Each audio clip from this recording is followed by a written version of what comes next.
सभी विद्यार्थियों का बहुत बहुत स्वागत है। विद्यार्थियों, आज का ये क्लास कक्षा 12वीं के फिजिक्स का बहुत ही इम्पोर्टेंट क्लास होगा। और आज के इस क्लास में क्योंकि जो ब्लूप्रिंट चेंज हुआ है उसके हिसाब से गॉस प्रमेय के संबंधित जो प्रश्न हैं, उसके जो अनुप्रयोग हैं, उसके बारे में एग्जाम में ज़्यादा पूछा करता है। तो आपको ये नहीं सोचना है कि इतना सारा व्यंजक पढ़ने के बाद कौन सा व्यंजक हमारे एग्जाम में आएगा, कौन सा नहीं आएगा। देखो, 11वीं 12वीं का जो सिलेबस होता है वो थोड़ा क्या होता है, बड़ा होता है और प्रश्न कम ही पूछे जाएंगे, लेकिन सब इम्पोर्टेंट ही होते हैं। और वैसे भी अब जो ब्लूप्रिंट है उसको धीरे धीरे करके छोटा कर दिया है सब, यानी प्रश्नों की जो संख्या है धीरे धीरे कम कर दी गई है। तो जब प्रश्नों की संख्या कम कर दी गई है तो जो भी प्रश्न बचे हैं वो सब मोस्ट ही बचे हुए हैं। तो किसी प्रश्न को भी नहीं छोड़ना चाहिए, जो हमारे ब्लूप्रिंट में दिया है वो सभी प्रश्नों को पढ़ना जरूरी है। तो चलिए स्टार्ट करते हैं। सबसे पहला हम पढ़ने वाले हैं किसी रेखीय आवेश के कारण किसी बिंदु पर विद्युत क्षेत्र। तो गॉस थ्योरम का फर्स्ट अनुप्रयोग है किसी रेखीय आवेश के कारण किसी बिंदु पर विद्युत क्षेत्र।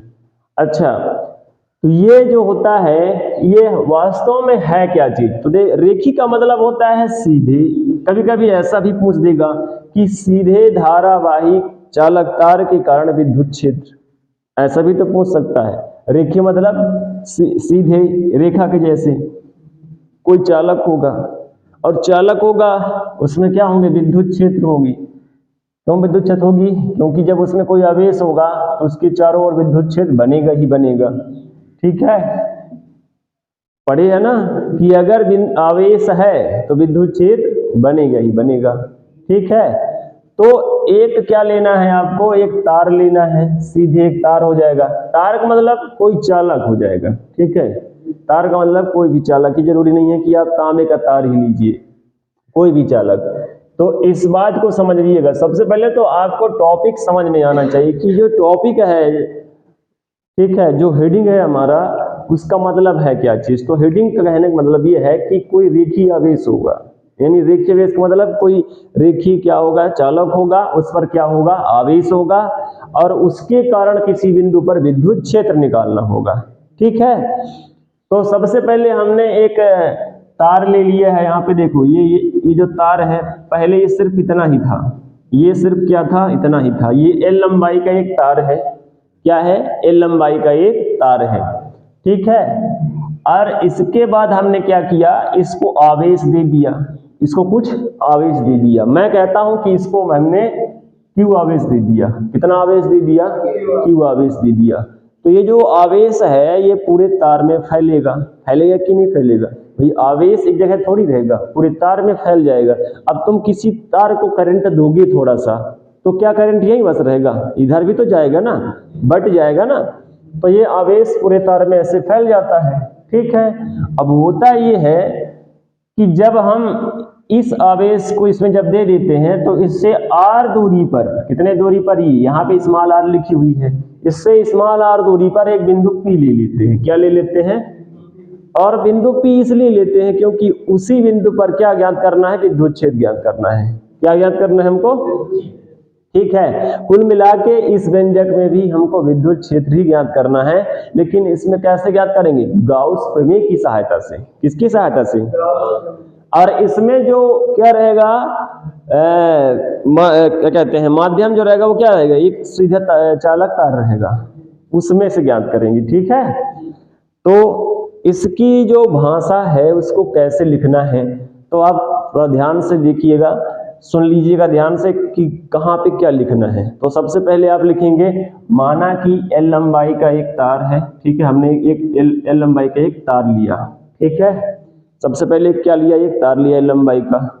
ठीक है, और उसको क्या दिया है, आवेश क्यू दिया उसको, या ऐसा लिख सकते हो कि उस पर आवेश क्यू है। ठीक है, और इस तार से स्मॉल आर दूरी पर एक बिंदु पी है। क्या है? एक बिंदु पी है, और जिस पर हमें विद्युत क्षेत्र ज्ञात करनी है। क्या ज्ञात करनी है? विद्युत क्षेत्र। ठीक, इसके बाद आपको क्या करना है, आर को त्रिज्या मान करके, किसको? आर को त्रिज्या मान करके क्या बनाया, एक बेलना बेलनाकार बनाया है ना, यानी इधर को भी और इधर को भी वही त्रिज्या लिया है, यानी इधर को भी r त्रिज्या ही है, इधर को भी क्या है, r त्रिज्या ही है। हमने इसको एक बंद पृष्ठ बनाया है। क्यों बनाया है भैया? क्योंकि गाउस प्रमेय बंद पृष्ठ में ही लगती है। गाउस प्रमेय किस में लगती है? बंद पृष्ठ में ही लगती है। इसलिए हम इसको क्या किए, बंद पृष्ठ बना दिए। और जब इसको बंद पृष्ठ बनाए तो ये क्या बन रहा है, एक बेलनाकार बन रहा है। क्या बन रहा है? बेलनाकार बन रहा है, यानी बेलन के आकार का बन गया। सबसे पहले एक तार था, इसमें आवेश था, फिर आवेश के कारण इससे स्मॉल r दूरी पर एक बिंदु P लिए हैं, ठीक है। अब इसको हमने क्या किया, इस r को त्रिज्या मानते हुए एक बेलनाकार आकार खींच दिया है, यानी बेलन खींच दिया, इसको बेलन जैसे बना दिया, ठीक है। अब यहाँ पे एक छोटा सा भाग लेंगे ds, क्या लेंगे, टुकड़ा, जैसे कि गॉस थ्योरम में लिए थे, कूलाम के निकाले थे, कूलाम का नियम उसमें भी लिए थे, तो उस छोटे से अवयव का नाम रख देंगे ds, ठीक है। अब यहाँ की बात को क्या करेंगे, कैसे लिखेंगे, तो यहाँ तक जो बताए हैं वो समझ में आ गया है कि ये तार है, इसकी लंबाई l है, इससे r दूरी पर एक बिंदु P है, r को त्रिज्या मान करके एक बेलनाकार खींचा, ठीक है। अब हमने क्या किया, बिंदु P पर एक अल्प अवयव लिया है, अल्पांश लिया है ds, ठीक है।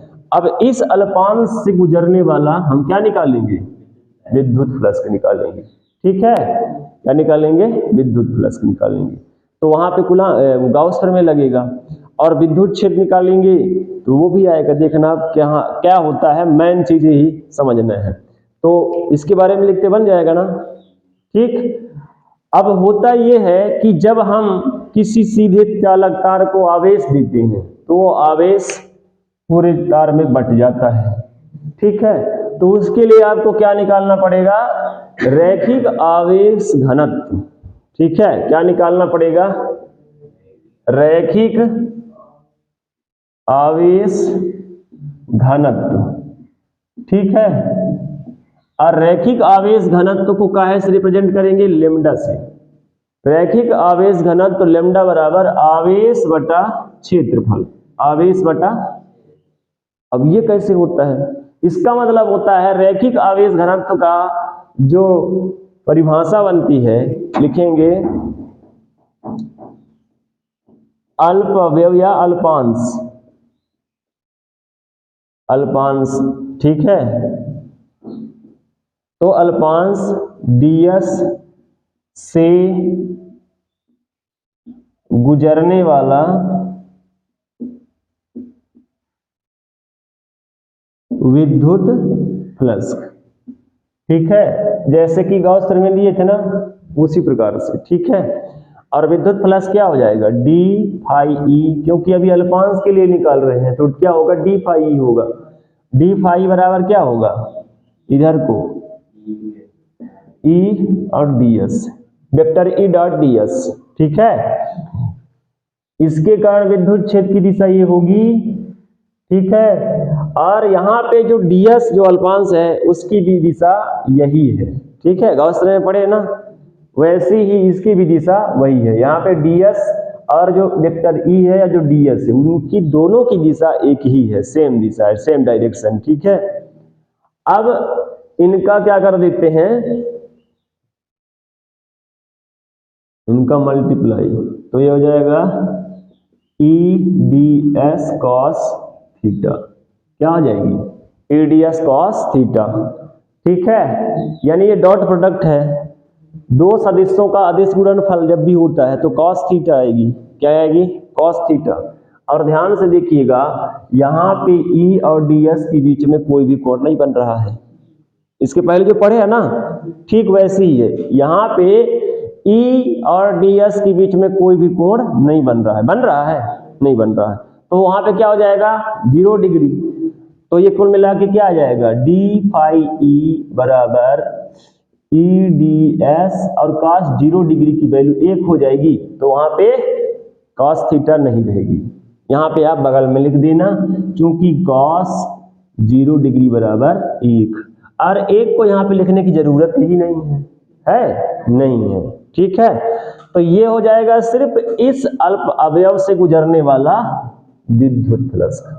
लेकिन हमको इतने से थोड़ी जरूरत है, पूरे से जरूरत है। ठीक है, यानी इधर जितना भी है इस पूरे भाग से इधर को भी, इधर को भी, इधर को भी पूरे, ठीक है, पूरे चारों तरफ से जितना भी विद्युत फ्लक्स निकलेगा, ठीक है, वो हमको टोटल चाहिए। ठीक है, तो वो जो हमको जब टोटल चाहिए तो हम क्या करेंगे, तो आगे लिखेंगे तो संपूर्ण बंद पृष्ठ से, अब बंद पृष्ठ क्या है, बेलनाकार है, तो संपूर्ण बंद पृष्ठ से गुजरने वाला कुल विद्युत फ्लक्स। ठीक है, तो संपूर्ण जाएगा, इसका डी हट जाएगा, हट जाता है ना भाई, कुल निकालेंगे तो डी हट जाएगा, और इधर को क्या लग जाएगी, समाकलन, तो ये हो जाएगी समाकलन ऑफ ई डी एस। लेकिन ई का समाकलन नहीं होता है, विद्युत क्षेत्र का समाकलन नहीं होगा। ठीक है, वो नियत रहेगी। ठीक है, समाकलन किसका होगा, डी एस का। तो यहाँ पे हो जाएगी फाई ई बराबर ई, और समाकलन किसका होगा, डी एस का। ठीक है, अब यहाँ पे आप इस चीज को ध्यान से समझिएगा कि जो जब ds का समाकलन होगा, पूरे पृष्ठ का समाकलन होगा, तो हमको कौन सा पृष्ठ मिलने वाला है, बेलन का पृष्ठ, बेलन का पृष्ठ। और बेलन का पृष्ठ क्या होता है, 2 पाई आर एल, क्या होगी, एल इसमें लंबाई में है ना, 2 पाई आर एच होती है, 2 पाई आर एच होता है बेलन का वक्रपृष्ठ, होता है कि नहीं होता है, होता है। याद नहीं होगा, 10वीं के गणित में जाके देख लीजिएगा। ठीक, जब हम समाकलन ऑफ ds करते हैं तो समाकलन ऑफ ds का मतलब होता है पूरा पृष्ठ, तो ds क्या है, एक बेलन का छोटा सा पृष्ठ है। अब पूरे पृष्ठ ले लेंगे तो क्या आएगा, बेलन का संपूर्ण बेलन का वक्र पृष्ठ आएगा। ठीक है, वक्र वाला भाग, क्योंकि जो परंतु यहाँ पे करके लिख दीजिएगा, परंतु समाकलन ऑफ ds बराबर 2 पाई आर एल, और 2 पाई आर एल क्या है, बेलन का वक्र पृष्ठ, बेलन का। अब बाद में ये ना सोच लेना कि भाई बेलन कहाँ से आ गया, बेलन तो हमने बनाया था ना उसको। ठीक है, एक बंद पृष्ठ बनाया था ना। इसके बाद समाकलन ऑफ ds की जगह में क्या रख देना है, 2 पाई आर एल, तो हमको मिल जाएगी पाई ई बराबर E into 2 pi R L. ठीक, इसको इक्वेशन नंबर सेकंड मान लेंगे, क्या मान लेंगे, इक्वेशन नंबर सेकंड। ठीक है, अब यहाँ पे हम गाउस थ्योरम उपयोग करेंगे। ठीक है, क्या उपयोग करेंगे, गाउस थ्योरम, तो लिखेंगे तो गाउस प्रमेय से, गाउस बराबर क्या होती है, Q अपॉन एप्सिलॉन 0। ठीक है, यही तो होती है ना। अब जहां पे पाई ई है, फाई ई जहां पे है, वहां पे क्या रख देना है, Q अपॉन एप्सिलॉन 0, यानी यहाँ पे हम क्या रख देंगे, Q अपॉन एप्सिलॉन 0, तो यहाँ पे रख दीजिए, या कि इसको समीकरण थर्ड मान लीजिए, और फिर लिख दीजिए समीकरण 2 व 3 से। ठीक है, तो यहाँ पे क्या हो जाएगी, इसके जगह में हम इस वैल्यू को रख देंगे आई की जगह में। ठीक है, तो ये हो जाएगी आपका Q upon epsilon 0 equal to E into 2 pi R L. ठीक है, इतना हो जाएगा। इसके बाद अब आपको यहाँ पे निकालना क्या है भाई, विद्युत क्षेत्र निकालना है। निकालना क्या चीज है, विद्युत क्षेत्र। ठीक है, तो हमको सिर्फ क्या चाहिए, ई चाहिए, क्या चाहिए, ई, बाकी को एक साइड कर दीजिए, ई को छोड़कर बाकी को सब एक साइड कर दीजिए। ठीक है, तो ध्यान से देखना, ई को इधर ही रहने देते हैं तो ये ई इधर हो जाएगा, और 2 पाई आर एल को इधर ले आते हैं तो ये अभी गुणा में है, तो ये सब का हो जाएगा, बट्टे में आएगा। किसमें आएगा, बट्टे में। तो ये Q अपॉन एप्सिलॉन 0 तो पहले से ही है, और ये हो जाएगा 1/2 पाई आर एल। ठीक है, इतना समझ में आ गया। ये जो है इधर को आएगा तो ये बट्टे में आएगा। ठीक है, तो इसको क्या लिख देंगे, 1/2 पाई आर एल। ठीक, इसके बाद आगे चलते हैं। आगे देखो, एक चीज हमने समीकरण 1 में बनाया था, क्या बनाया था, एल आ जाएगी। ठीक है, अब जब यहाँ पे एल आ जाएगी तो एल से एल क्या हो जाएगी, कैंसिल हो जाएगी। ठीक है, एल से एल क्या हो जाएगी, कैंसिल हो जाएगी। ध्यान देना है, यहाँ पे एल को कैंसिल करना है। वहां पे हमने गलती से, क्योंकि ए मान लिया था, ये हमको नहीं मानना था, क्या मानना था, एल मानना था। ठीक है, क्योंकि लंबाई क्या है तार की, एल है।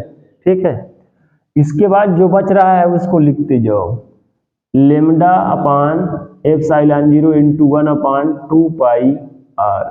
ठीक है, अब इधर को क्या बचेगा, ई है। ठीक, अब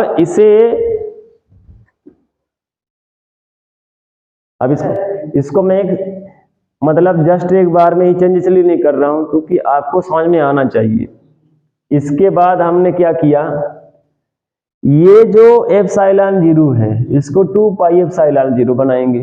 ठीक है, और आर तो इधर रहेगा ही रहेगा, और लिम्डा को यहाँ पे रख देंगे, है सब गुणा में है ना, तो यहाँ पे कर देंगे 1/2 पाई एप्सिलॉन 0, और यहाँ पे लिम्डा को यहाँ कर देंगे, लिम्डा करने लिम्डा अपान, और यहाँ पे क्या बचेगी, आर बचेगी, क्या बचेगी, आर।